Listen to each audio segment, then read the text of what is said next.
Good morning. Welcome back to Tutorial Tuesdays with Thomas. We're here at 11 every Tuesday to help you get to grips with new smart home and voice assistant technologies. This week we'll be looking at the accessibility settings available for Amazon Echo devices. Over the last few weeks we have covered how to set up your new Alexa Show device, how to make video calls, how to troubleshoot and reset your Echo device, how to use the drop-in feature, and how to use some of the organizational features such as shopping and to-do lists. If anyone needs a recap on any of the details, just let us know in the comments, or if you missed it, you can watch them back here on Facebook or over on our YouTube channel, which we'll pop a link to in the comments. Hello to everyone joining us live. Give a thumbs up in the chat, or if you're watching us back later, let us know by commenting with a hashtag replay. As a warning, we will probably be saying Alexa a few times throughout this session, so feel free to mute the microphone on your device if you have one. Welcome everyone, I'm Caroline. How's your week been? Have you been having a go at trying out some of the tips that we've been covering? We'd really love to hear your stories.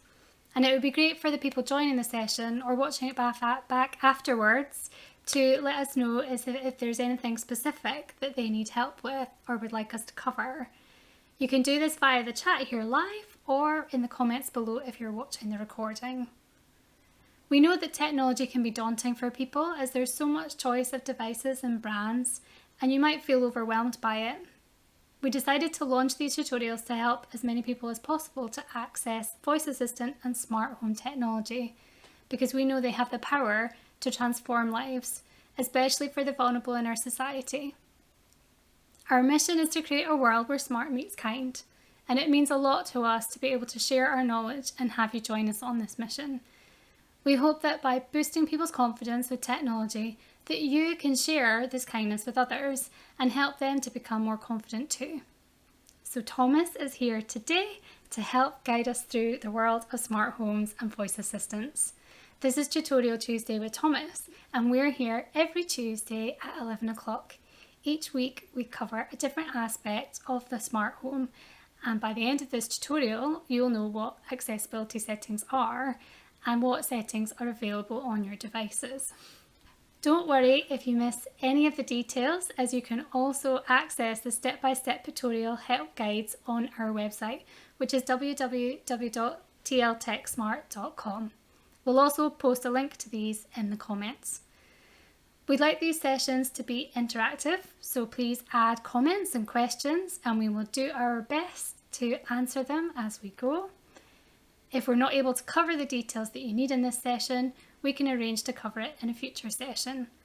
There are loads of ways that you can get in touch, but the main two are through our Facebook page or our website. So the guide that we are running through today mainly covers the Amazon Echo devices with screens, but there are a couple of points that cover all the Echo devices. I'll be using the Echo Show 8 for my demonstration today,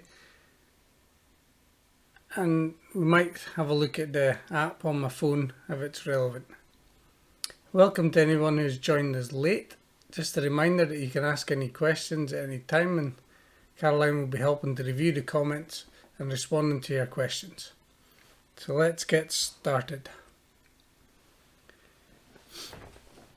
So, as I said, this guide is prepared to show you the various accessibility features on your Echo device.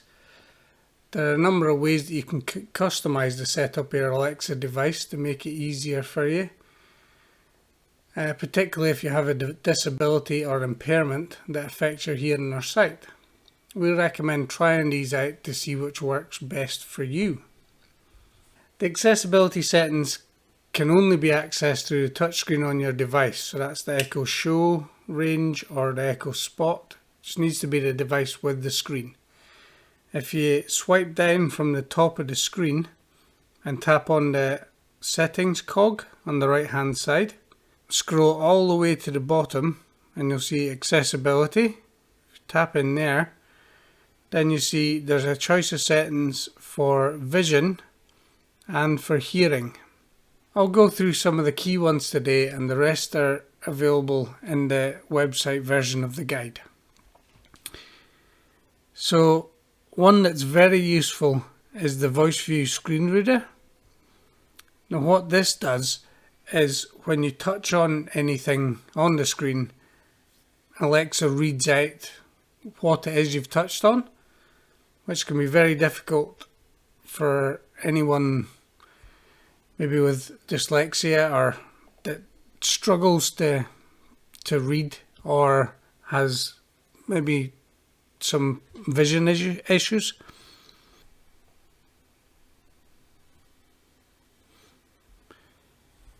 The next very useful one is Screen Magnifier.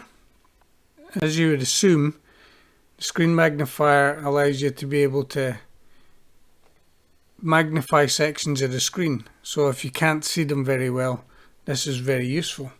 As it says here, you need to do a triple tap. So tap 3 times on the screen to start the magnification. Then you can use your fingers to pinch in and out, if you like, to change the zoom level. So I'll go out to the main screen to show you how this one works. If I tap 3 times, you'll see the screen magnifier comes up. You can move it around, 2 fingers swipes, and you can pinch in and out to zoom bigger and smaller, and then tap 3 times to come out of that zoomed in image again. So that can be very useful if you have problems with your eyesight or if things are just too small for you to see on the screen.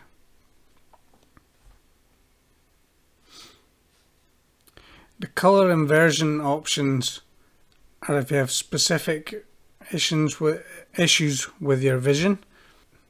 This one and color correction I won't go through in full because they're specific to any requirements that you may have. But knowing that the options are there can be very, very useful. Onto the hearing ones, you can have subtitles, which are subtitles for any videos you're playing, and it will show subtitles whenever they are available. And you can set your preferences for text size, text color, etc. in there. And if you want subtitles whenever Alexa is talking to you, you have to put on Alexa subtitles, again with preferences and how the subtitles look. And one of our favourite features is Tap to Alexa, which is a bit of a strange title, but I'll show you what it does. If you switch that on, you get a little button with a pointing finger. See it here on the screen. If you tap on that little button, it brings you to a page with quick links. Now, the quick links are already set up. You can ask a quick question, stop button, weather, swipe for more screens. So there's many common actions already in there, but you can add your own one. If you click add new, type in anything that you would say to Alexa. So you could type in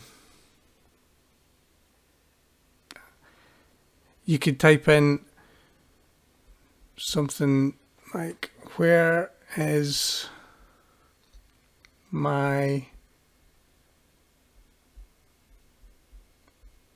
nearest shop? Then you have to select an icon. Select one. Name, so you recognize it when you go in. And there you go. And when you click on that,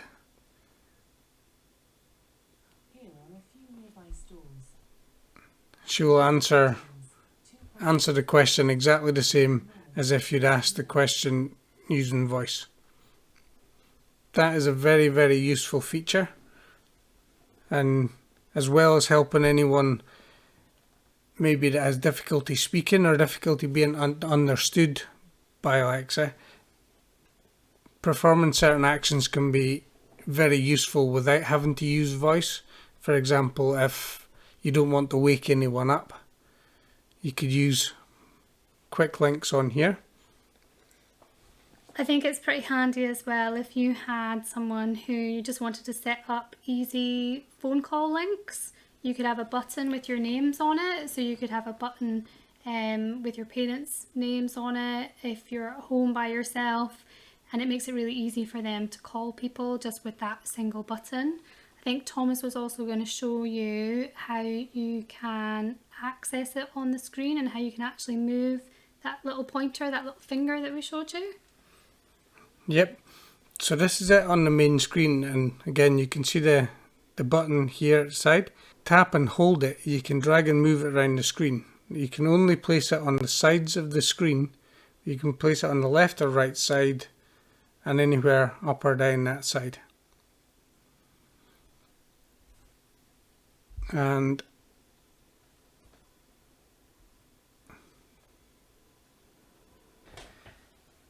that's the main points for the accessibility menu.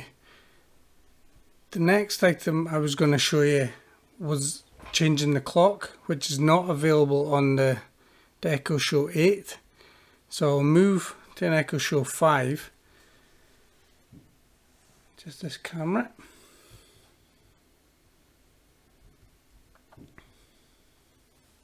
And I believe this setting is available in this version because it's designed to be more of a bedside device, almost like a radio with the clock on it. So again, if you swipe down from the top, click on Settings, scroll and click on Home and Clock. There you go, there's Clock. And your options are any recent clocks you've used, personal photos, modern, playful, photography, classic. You can have a look through all of these options. For example, classic, you'll see the type of options you have there. So it sort of sets the clock style and the background. Modern, again, clock style, background, and if you choose one, you can click on this pencil icon at the top. You can go in and then you can adjust further the background, so you can say I want it bright orange, click tick. You can change the clock face, so again you get the options you can scroll through. Click the tick again to choose that. Then you can choose whether you want to show the date or not and show the weather. Leave that on. Click Save down in the bottom corner, and that's you selected your clock face. And there you go. The other options in clock are personal photos. This is worth mentioning because you need to have photos saved on the Amazon Photos app on their website. So you need to have your own photos saved there, and if you have them, this will play them in a showreel, and it's like a slideshow. So we'll go out of there.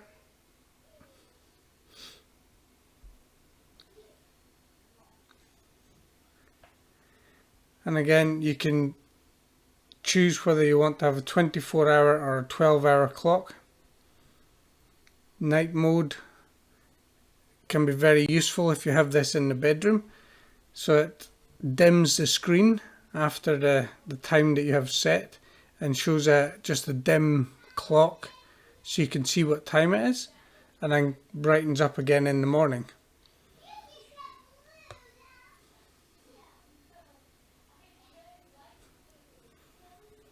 And you can also choose from here what events you have displayed on your home screen. So you can, if you have a calendar linked to it, like we mentioned last week, it can show you the calendar events on the main screen.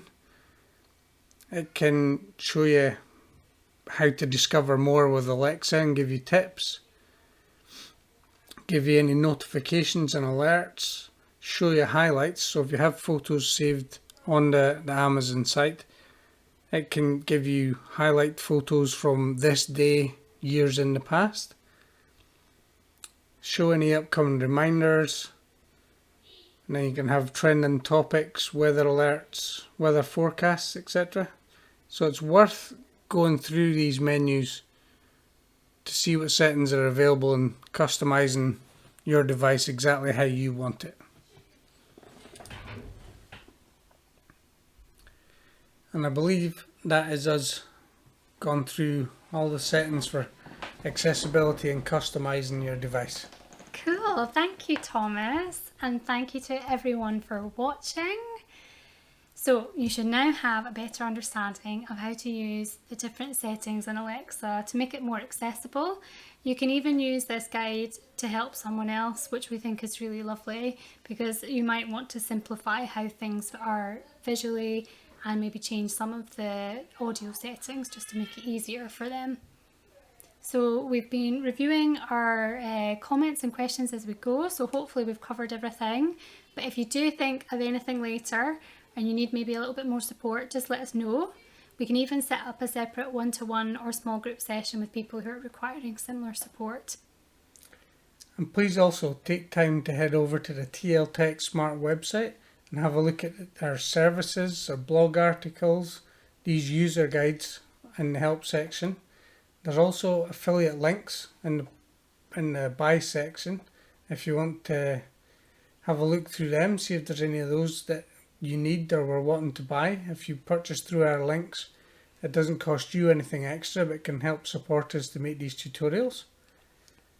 Cool. Now our plan is to continue these sessions through until the end of June, and then we're taking a break from the live videos over the summer. This is just while the kids are on holiday from school. We'll continue to do a bit of work on the help guide content and the website, including our how-to guides and some of the YouTube channel videos, just to improve this content and make it as user-friendly as possible.